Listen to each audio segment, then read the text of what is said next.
former Georgia Congressman and Senator Cruz supporter, Jack Kingston, with me now. Congressman, thanks for the time.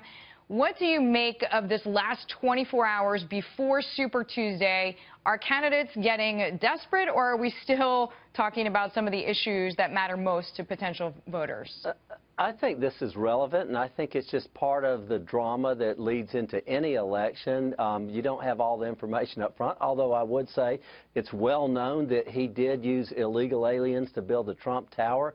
The New York Times, among other outlets, covered that thoroughly, and many of those Polish migrant workers never got paid. So, if you will, there have been articles on Mr. Trump's true stance on migrant labor, and I think it's relevant. I think the fact that he still won't release his tax and has this flimsy excuse about it being because of an audit. Well, why are you being audited all the time? But furthermore, there's nothing in an audit that says you can't release your tax returns. I've had to do that as a candidate. Most candidates have to release their taxes at some point. What is he hiding? Okay, but there is a question of tone that we have seen show up in Senator Cruz's campaign, where you just heard directly from Donald Trump's spokesperson that she says the timing of this discussion, we also just want to underline this point. This is according to a news source, BuzzFeed, which did not have a reporter in the room, does not have a transcript, and is only going off hearsay from somebody who was in the New York Times building at that time.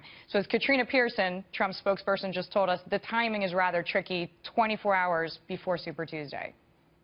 Well, I think the reality is Super Tuesday is going to go right past for all of us.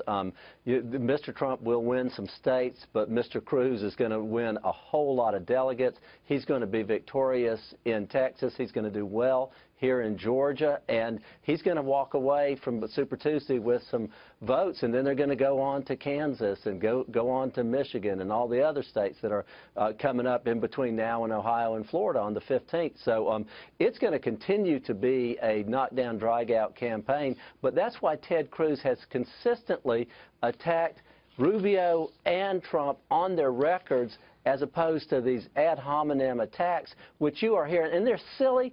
They're scary and they're inappropriate. Although the language that we're hearing. Yeah, I agree with you, but some are more substantive. For example, here's Alabama Senator Jeff Sessions yesterday endorsing Donald Trump, which many people thought really hurt Senator Cruz by far the most. Here is Sessions' comment.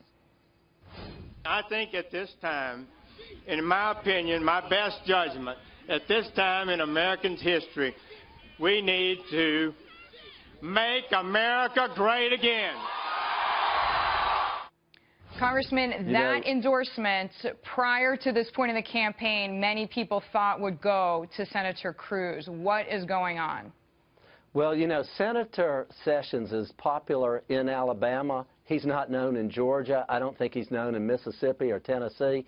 I don't see how a conservative like Mr. Sessions can overlook the fact that Mr. Cruz has given thousands upon thousands of dollars to Hillary Clinton and to John Kerry, Mr. Trump, excuse me, how he's given thousands of dollars to John Kerry and Hillary Clinton and Nancy Pelosi, how Mr. Trump is supportive of Planned Parenthood and how he's been pro-choice. So you think Senator Sessions just lost the plot for a minute? I think that Mr. Sessions reads polls very well, and most people have admitted long ago that Alabama is going to go to Trump, and I think that he wants to be on the right side. Endorsement. Yes, I don't think there's anything really spectacular about it. I like Senator Sessions a lot, but he's not a national figure, and I don't see him crisscrossing the country and talking about Trump. And he knows he can't sell Trump as a conservative. What Trump is he has some disruption to him that is appealing. I want to burn Washington down. I want to turn the whole city upside down. People are so desperate to get Washington turned around, they're embracing that. But when they look at who is the conservative who's been doing that, and often as a lone wolf, it's Ted Cruz. All right. Although, obviously, not having that endorsement was a red flag to many. Former Georgia Congressman, we thank you so much. Jack Kingston with us there.